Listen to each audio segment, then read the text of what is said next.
എമ്പുരാൻ സിനിമയിൽ ഹിന്ദുക്കളെ ആക്ഷേപിച്ചു, ഹിന്ദുക്കളെ വർഗീയവാദികളായി കാണിച്ചു, ഗോത്ര മാനിപ്പുലേറ്റ് ചെയ്തു, കാണിച്ചില്ല എന്നൊക്കെയാണ് പൊതുവിൽ പറയുന്നത്. എന്നാൽ അതിനേക്കാൾ ഭീകരമായി ലോകത്തെ ഏറ്റവും വലിയ മതമായ ക്രിസ്ത്യാനിറ്റിയെ ഈ സിനിമ അവഹേളിക്കുന്നുണ്ട്, അപമാനിക്കുന്നുണ്ട്.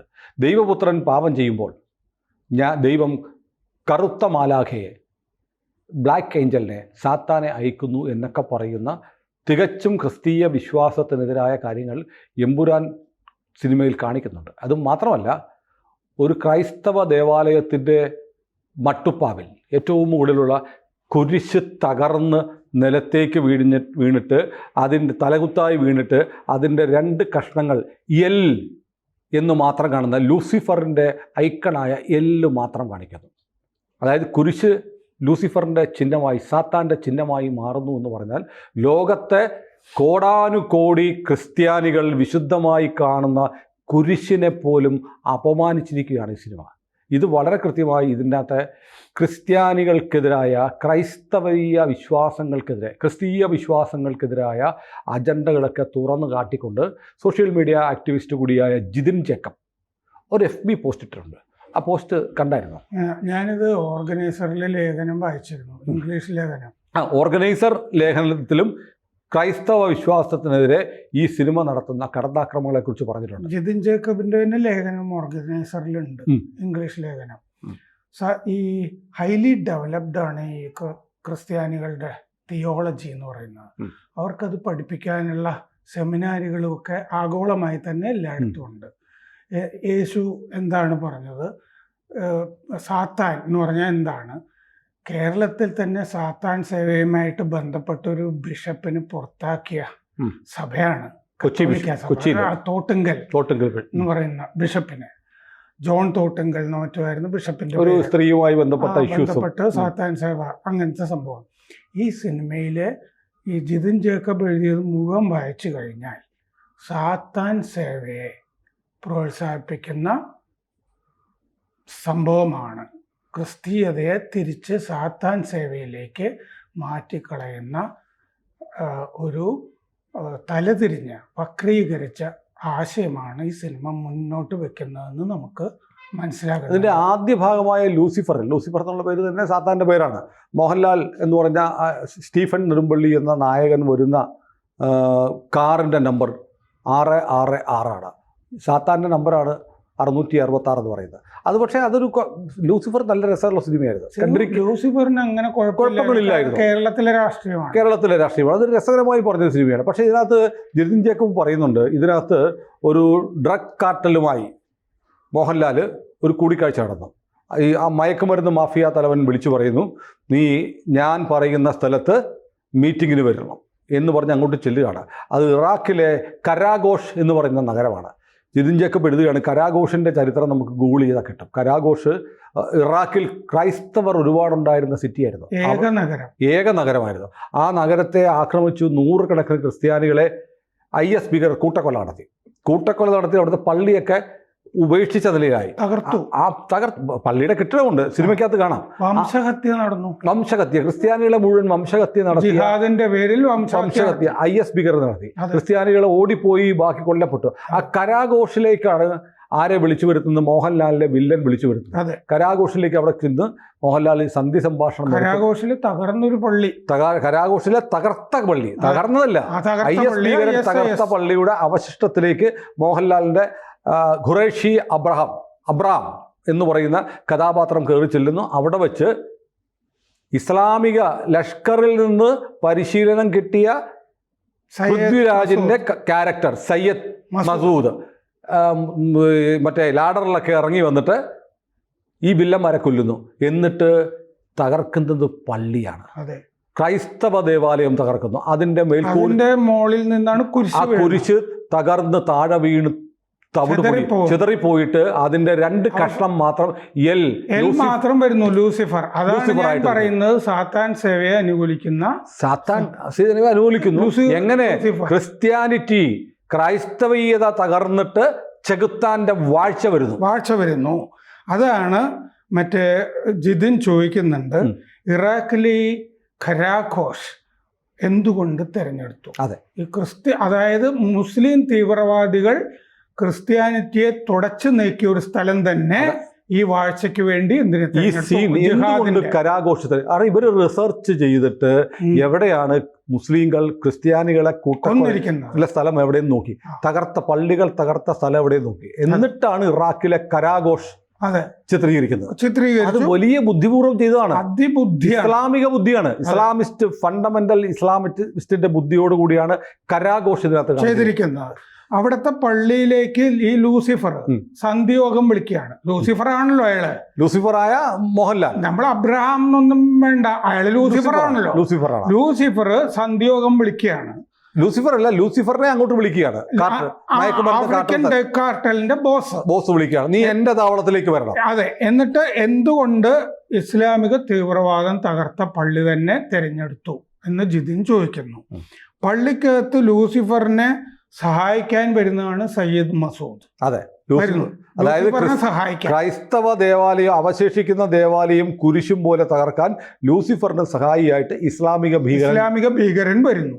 അത് പാകിസ്ഥാനിലെ ലഷ്കർ എ തൈബയിൽ പരിശീലനം കിട്ടിയ ഭീകരൻ ക്രിസ്ത്യൻ ദേവാലയത്തിൻ്റെ അകത്ത് നന്മ നടപ്പാക്കാനായിട്ട് എത്തുന്നത് ഇസ്ലാമിക ഭീകരൻ ഈ തകർക്കപ്പെട്ട ക്രിസ്ത്യൻ ദേവാലയത്തില്.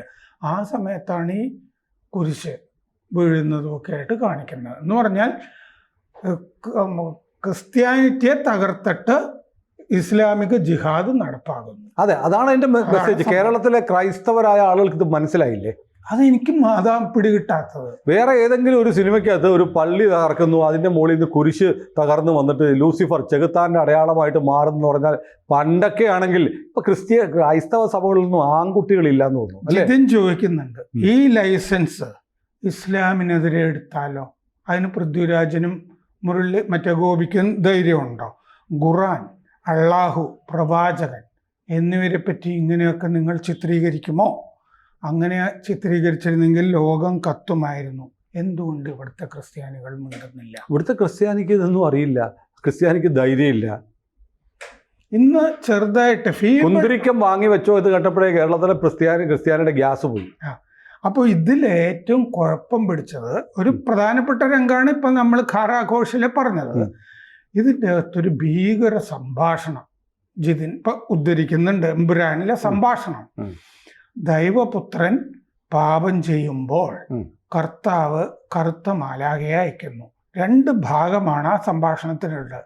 ദൈവപുത്രൻ പാപം ചെയ്യുമ്പോൾ, ദൈവപുത്രൻ എന്ന് പറഞ്ഞാൽ യേശുദേവനാണ്. യേശു പാപം ചെയ്യാൻ യേശു പാപം ചെയ്തു എന്ന് ഇതിൽ പറയുന്നു. ആ സമയത്ത് കർത്താവ് യഹോവ കറുത്ത മാലാഖയെ അയക്കുന്നു. രണ്ടുപേരെയാണ് താഴ്ത്തിക്കെട്ടിരിക്കുന്നത്, യേശുവിനെയും കർത്താവായ യഹോവയും. രണ്ടുപേരും. യഹോവ കറുത്ത മാലാഖയെ അയക്കുന്നുണ്ടോ? അങ്ങനെ ബിബ്ലിക്കൽ പരാമർശം എവിടെയാണുള്ളത്? ബൈബിളില് ഇനിയുള്ള കാലത്തെ പറ്റി കൂടി പറയുന്ന എത്രയോ ഭാഗങ്ങൾ നമുക്ക് കാണാം.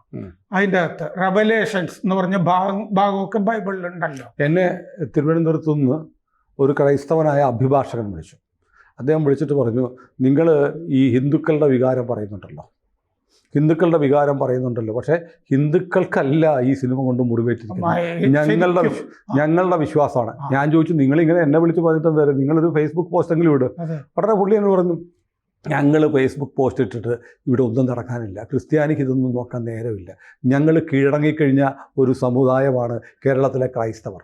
അദ്ദേഹം പറഞ്ഞ ശരിയാണ്. എന്താന്ന് വെച്ച് കഴിഞ്ഞാൽ നമ്മൾ ഈ വരാനിരിക്കുന്ന ഭാഗത്തിനെ പറ്റി ഇപ്പം അത്യാവശ്യം ധാരണ ഉണ്ടല്ലോ. ലൂസിഫറിന്റെ തേർവാഴ്ചയ്ക്ക് വേണ്ടിയിട്ടുള്ള പടമാണിത്. എന്ന് പറഞ്ഞാൽ ലോകത്ത് നിന്ന് ക്രിസ്തുമതം തുടച്ചു നീക്കി ഇസ്ലാമിക ഭീകരത വാഴണം എന്ന് പറയുന്ന ഒരു ട്രിലോജിയാണ് ഈ പടം. ഒന്ന് ക്രിസ്ത്യാനിറ്റിയെ തുടച്ചു നീക്കി ഇതിൽ ഹിന്ദുമതത്തിന് വലിയ കാര്യം അതാണ്, ഇസ്ലാമിസ്റ്റുകൾക്ക് ആധിപത്യമുള്ള ലോകം വരും. അതൊരു സന്ദേശം. രണ്ടാമത്തത്, അതായത് നിങ്ങൾ കലാപം ഉണ്ടായാൽ എന്ത് ചെയ്യണം എന്നറിയോ?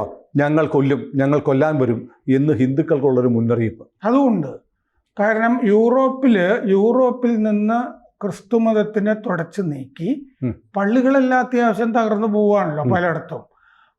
ആ സ്ഥാനങ്ങളിലൊക്കെ ഇസ്ലാമിക കുടിയേറ്റത്തോടുകൂടി ആ സ്ഥലം മുഴുവൻ ഇസ്ലാമികമാകും. എന്ന് വിചാരിക്കുന്ന പിന്നെ ആകെയുള്ളൊരു ഒരു പ്രശ്നം ഇന്ത്യയാണ്. അതെ. കാരണം 200 കോടി ക്രൈസ്തവ വൻശക്തിയാണല്ലോ. അല്ല, ഡെമോഗ്രാഫി നോക്കണം. ജനസംഖ്യ, പോപ്പുലേഷൻ 200 കോടി ക്രൈസ്തവർ ലോകത്തുണ്ട്.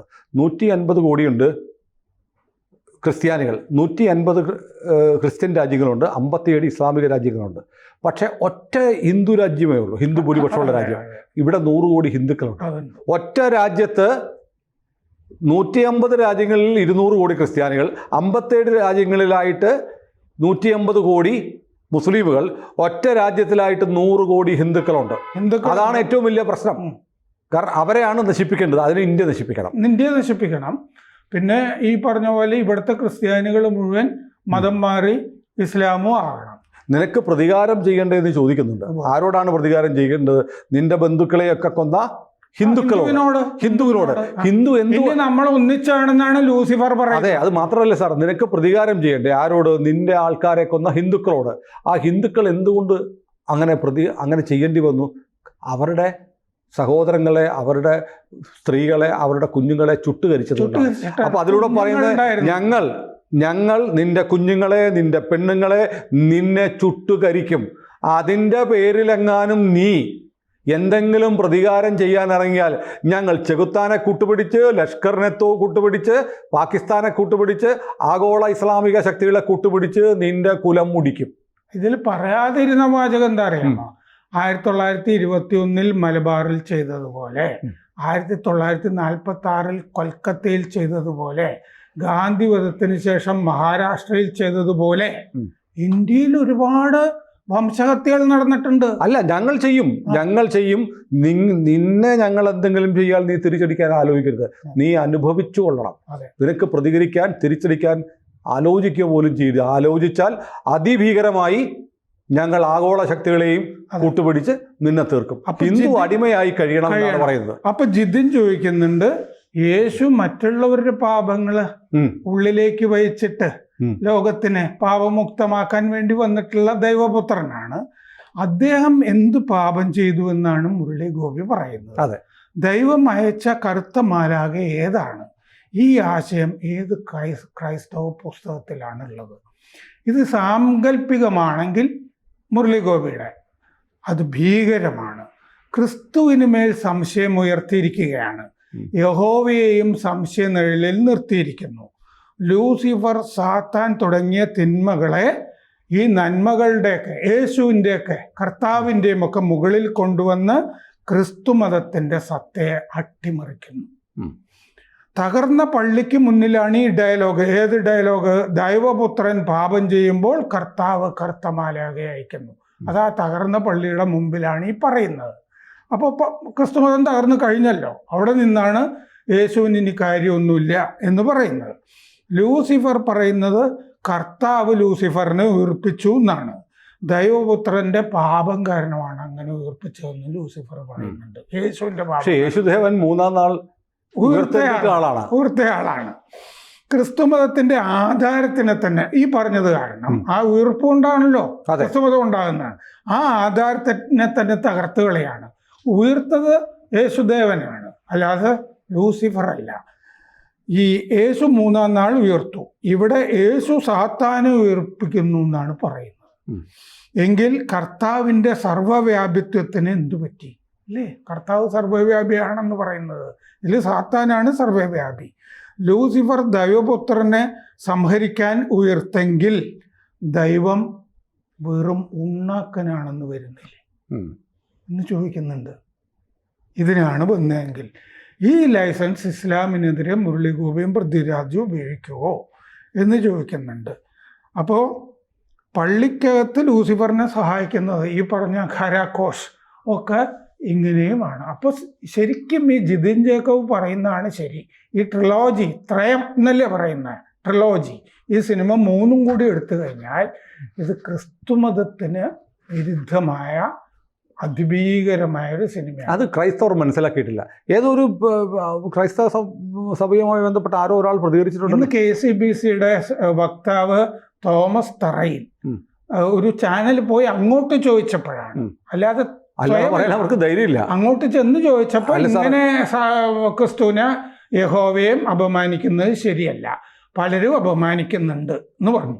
അതുമാത്രമല്ല, ഈ സിനിമ ഷൂട്ട് ചെയ്യുന്നത് യമൻ, കരാഗോഷ്, അഫ്ഗാനിസ്ഥാൻ, ഇങ്ങനെ ഇസ്ലാം, സെനഗൽ, ഇങ്ങനെ അവിടെയൊക്കെയാണോ ഷൂട്ട് ചെയ്തതെന്ന് അറിയത്തില്ല, എഴുതി കാണിക്കുന്ന അവിടെയൊക്കെയാണ് കാണിക്കുന്നത്. അതെല്ലാം ഇസ്ലാമിക തീവ്രവാദ പ്രസ്ഥാനങ്ങളുടെ ഏറ്റവും ശക്തമായ കേന്ദ്രങ്ങളിലാണ് ഈ കഥ നടക്കുന്നത്. അവിടെയൊക്കെ വലിയ സ്വാധീനമുള്ള ആളാണ് നായകനും ഉപനായകനും. ഞാൻ മമ്മൂട്ടി, മോഹൻലാലും പൃഥ്വിരാജും ഒന്നുമല്ല, നായകനായിട്ട് ഞാൻ പറയുന്നത് പൃഥ്വിരാജിന്റെ സിനിമയായത്. മോഹൻലാൽ ഉപനായകനാണ്. അതെ, അയാൾ മുമ്പ് മറ്റേ ജോർദാനിലൊക്കെ പോയിട്ടുണ്ടല്ലോ.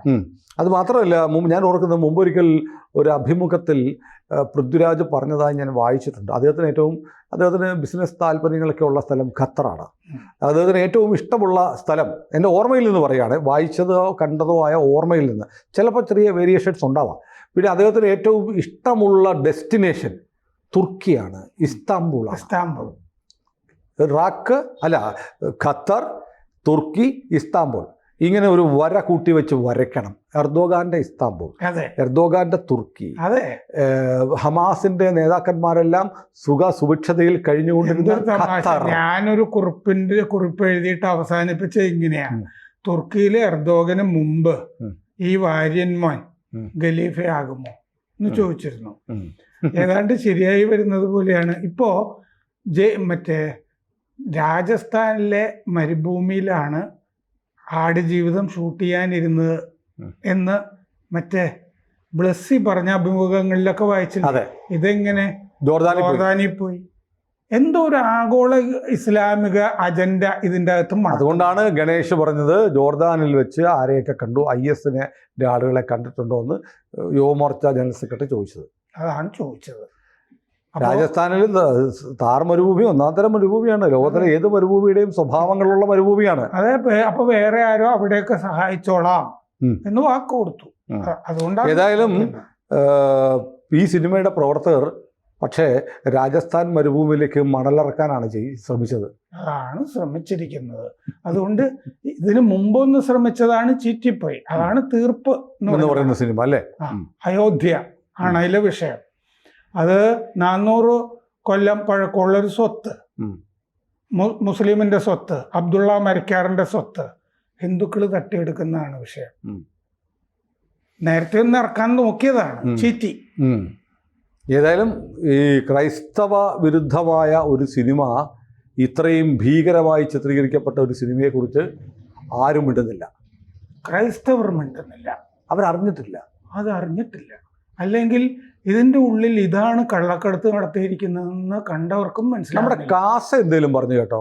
കാസ ഇതുപോലെ മറ്റേ ഇന്ന് ഞാൻ ഇങ്ങോട്ട് വരുമ്പോൾ കാസ എന്തോ പറഞ്ഞതായിട്ട് കാണുന്നുണ്ട്. കൂടുതൽ വാർത്തകളും വിശേഷങ്ങളും നിങ്ങളിലേക്ക് എത്താൻ ABC മലയാളം സബ്സ്ക്രൈബ് ചെയ്യുക, ബെൽബട്ടനും അമർത്തുക.